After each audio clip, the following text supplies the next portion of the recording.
Potato farmers from Sa Pobla should soon feel the effects of Brexit, because the main buyer UK is now considered a third country. So it won't be long before the potato harvest in Sa Pobla will be in full swing. Around the 15th of March, the big digging of the Mallorca tubers traditionally begins in the municipality in the interior of the island. This year may be a little later because of the weather, says Joan Company, managing director of the local cooperative Esplet Farmers, and they are not as optimistic about the coming months as usual, even though the harvest is likely to be rich. The problem is, due to Brexit, the traditional potato buyer United Kingdom has been a third country since December 31st. New export regulations should allow sales to the UK, but they make them complicated, and that will mean additional costs for Mallorcan farmers.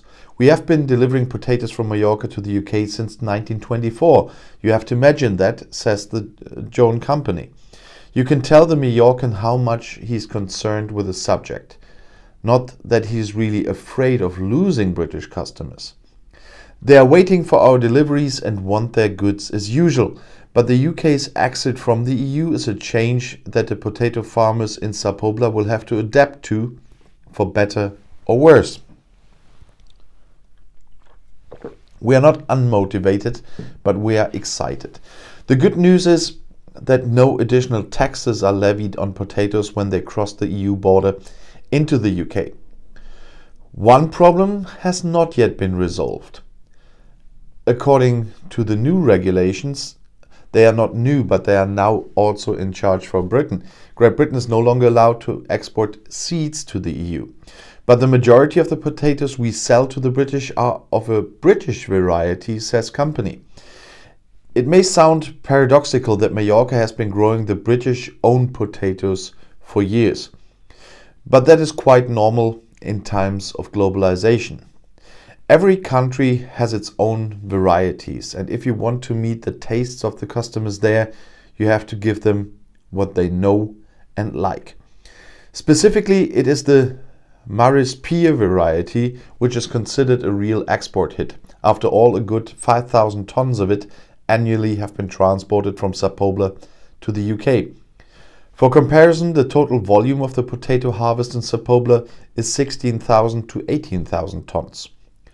The British, with their Maris Peer preference, are among the main buyers, ahead of Scandinavians, Poles and Germans, who in turn prefer their own varieties.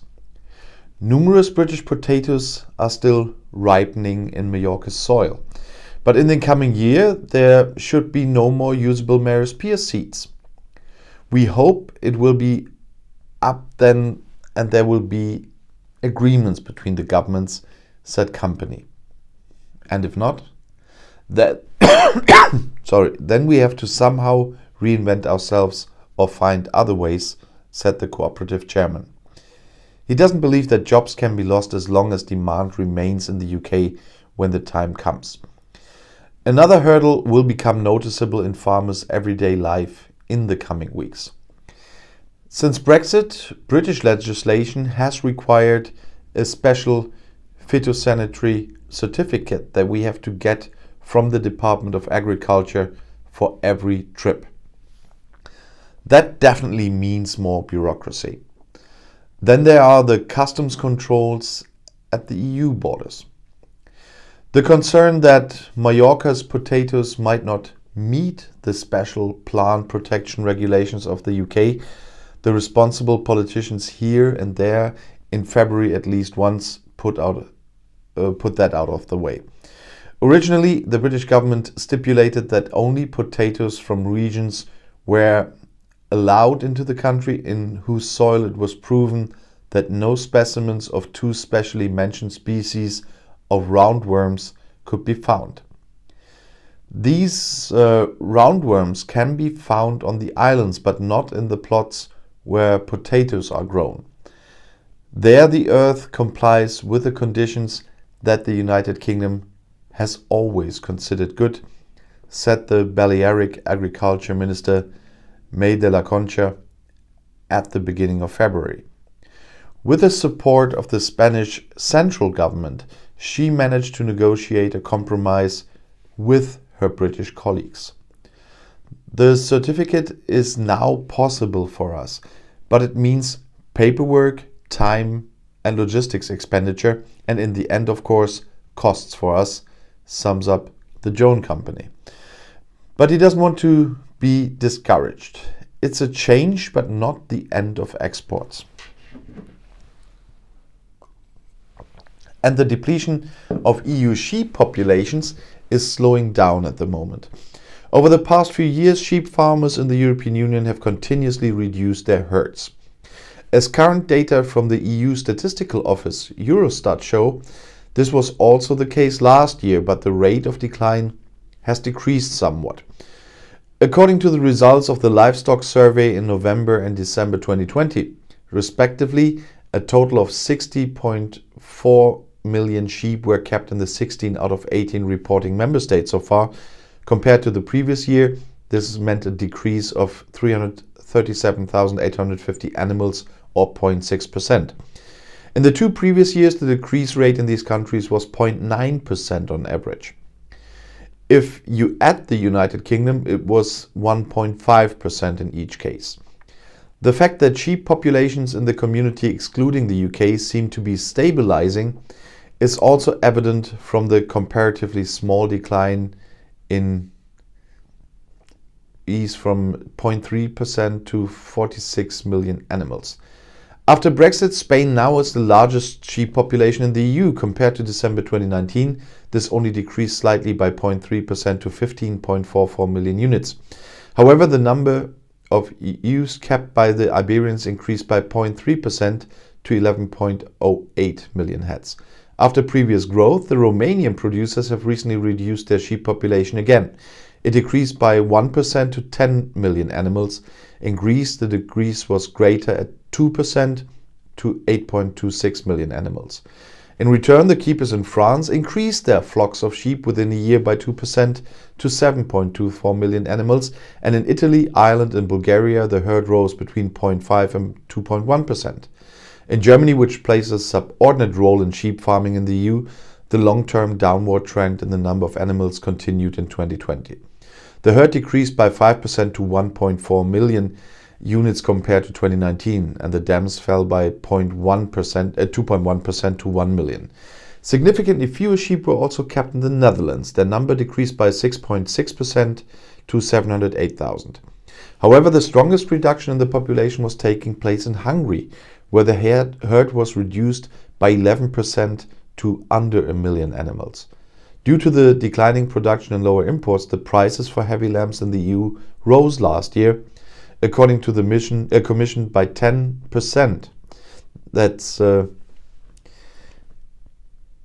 even 16.2% for the meat in the end. And the 27 member states of the European Union sold more pork to third countries last year than ever before. So pork instead of lamb. According to preliminary data from the EU Commission, 6.31 million tons, including abattoir byproducts, were exported. That's 12.9% more than in the previous year. In addition to the sharp rise in deliveries to China, Brexit, and thus the new status as a third country for the United Kingdom, also contributed to the high export volume. Excluding trade with the UK, for which only data from January to October 2020 are available, EU pork exports rose year on year by 18.8% to 5.4 million tons. This also meant a new record. Export earnings from EU pork suppliers also boomed vigorously last year. Their export revenues increased by 2.16 billion euros, or 16.9% compared to the year before. Without the incompletely recorded trade with the UK, it was 12.22 billion euros. That was 23.3% more than in 2019. As prices were still quite high in the first half of 2020, the average export value of a ton of pork increased by 3.7% to 2,251 euros. The price of exports to China rose by 5.8% to 2,130 euros. Business in China brought a total of 7 billion euros in the coffers of EU exporters. That's 53% more than in the last year. The export volume to the People's Republic soared by 1 million or 45%.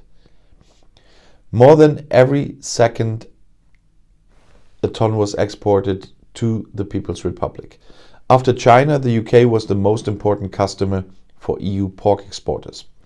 However, according to the data that is not yet completely available, deliveries to the island fell by a good 13%. There were also declines in sales for other important customers. The Japanese bought almost a fifth less in the community, and the business with South Korea showed a minus of 26%. Exports to the Philippines even collapsed by 30%. In contrast, considerably more pork and byproducts were sold to Hong Kong, with an increase of almost 40%. In addition, exports to Ivory Coast, Serbia and Canada increased by double-digit percentages. Spain in the EU has by far benefited most from the higher import demand, especially from China. According to the Commission, the pork exports of the Iberians to third countries rose by 53% compared to 2019 to a new record level of 1.92 million tons. Despite the export ban for many countries due to African swine fever, which came into force in September 2020, Germany was able to maintain its second place among EU exporters with 1.06 million tons, but had to cope with a decline of almost 174,000 tons. That's 14%. Denmark was closely following them with an increase of 12.8% to 1.03 million tons. In addition, the Netherlands was able to increase its sales of pork beyond the EU borders by 5%. France's exports increased by 10%.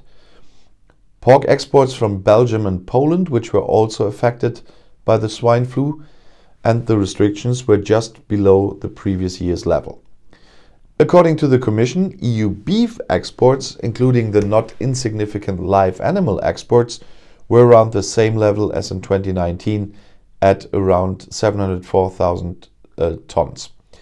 If you add the weaker deliveries to the new third country, the UK, exports fell by 1.2%, and that's just under 1.13 million tons.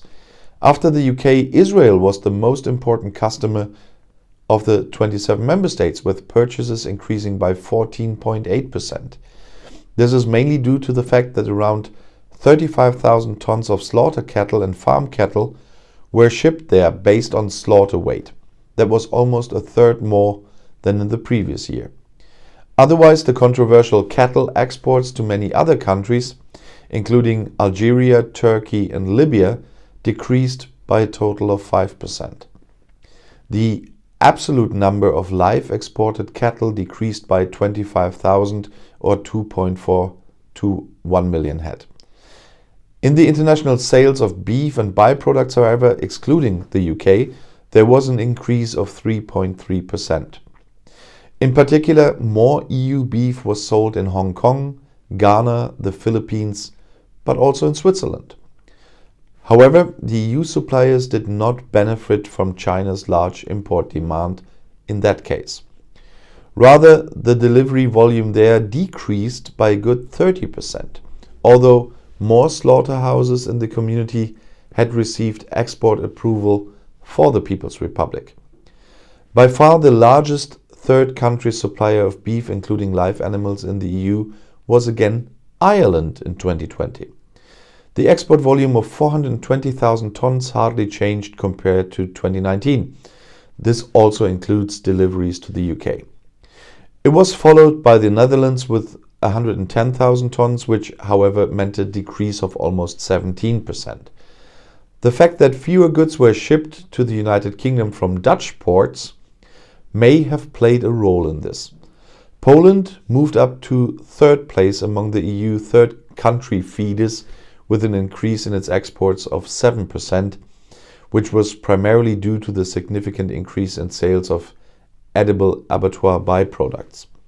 Spain fell back to fourth place with an export decline of 9% as it got stuck in the sale of fresh and chilled beef in particular.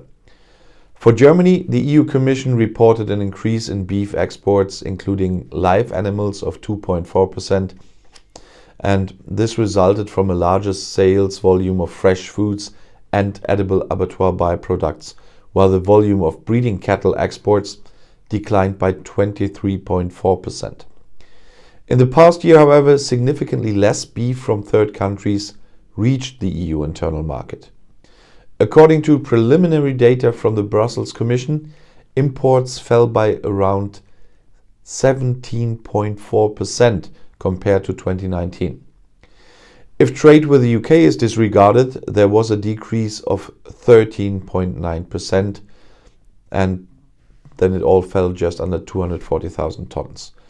The elimination of the gastronomy sales channel in the corona lockdown is likely to have been one reason for this.